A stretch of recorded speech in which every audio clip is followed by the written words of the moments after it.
Bonjour de Paris, Thierry. Et bonjour Tania, bonjour de Bruxelles. Bruxelles-Paris, et le point commun, c'est qu'on va se retrouver en Laponie. Oui, et justement, je voulais en profiter pour te montrer quelques images. J'ai fait un petit album de voilà d'ambiance comme ça qui va t'expliquer un petit peu l'esprit là, du séjour, parce que Ah, je t'avais c'est bien, et ça permettra de le partager avec les éventuelles personnes qui nous accompagneront dans ce séjour, hein. Il faut dire que moi, tu sais, c'est très rare que j'accompagne des voyages, hein. Oui, oui, Je je te suis, remercie beaucoup. je suis un casanier, mais toi et moi, on s'est connus quand tu organisais des voyages pour Psychologie Magazine, et j'avais accepté 2 fois de faire ça. Mm. Ça avait été magnifique. Et donc, quand tu m'as dit, allez, je voudrais te montrer ma Finlande, je dis, OK. Je vais t'avouer, surtout après 2 ans de Covid, où là, on était quand même très enfermés chez nous.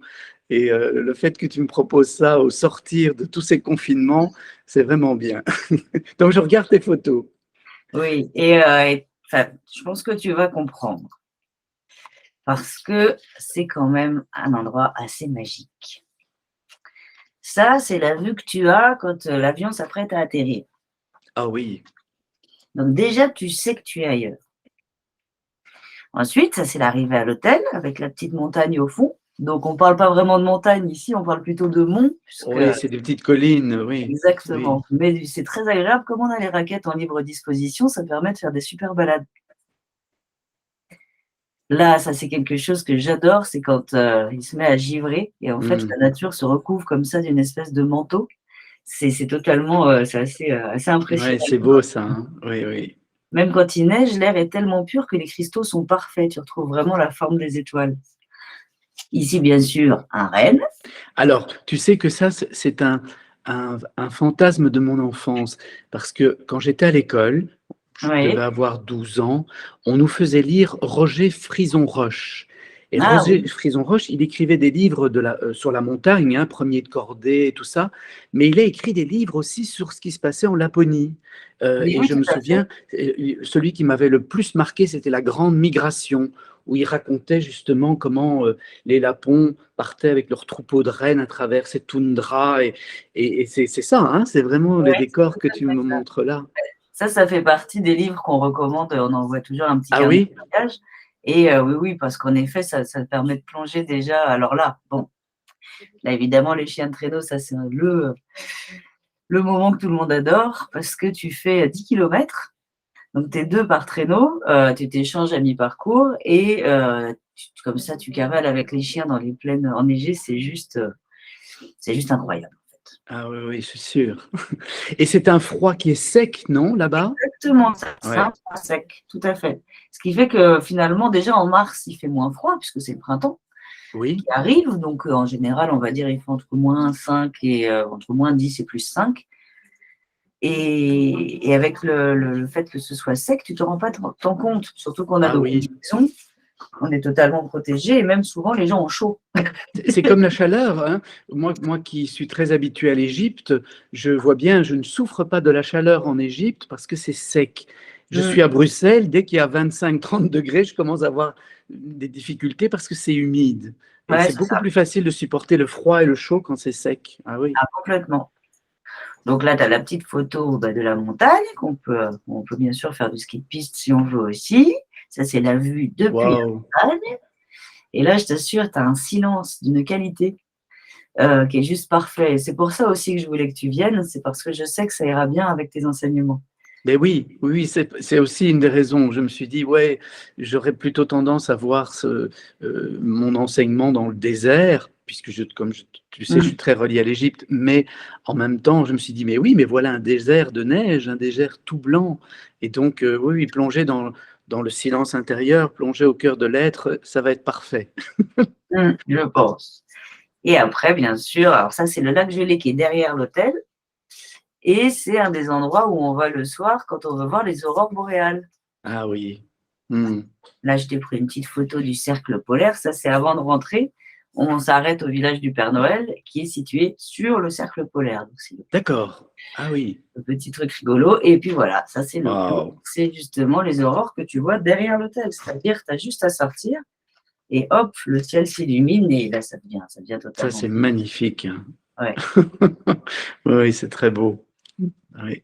Ça fait aussi partie des fantasmes que, que je traîne depuis très longtemps. Donc, je suis ravi de t'accompagner dans cette aventure-là. Waouh! Ouais, je pense qu'il faut les voir au moins une fois dans sa vie. Et du coup, donc, tu vas nous faire 4 conférences. Oui, oui, oui, oui. En gradation, hein, parce que finalement, moi, je voudrais que quand les gens viennent à ce genre de voyage, qu'ils en retirent quelque chose de très concret pour leur existence après le voyage. Parce que c'est beau de prendre des vacances, mais c'est bien aussi que ça nous accompagne par la suite et donc des outils vraiment concrets.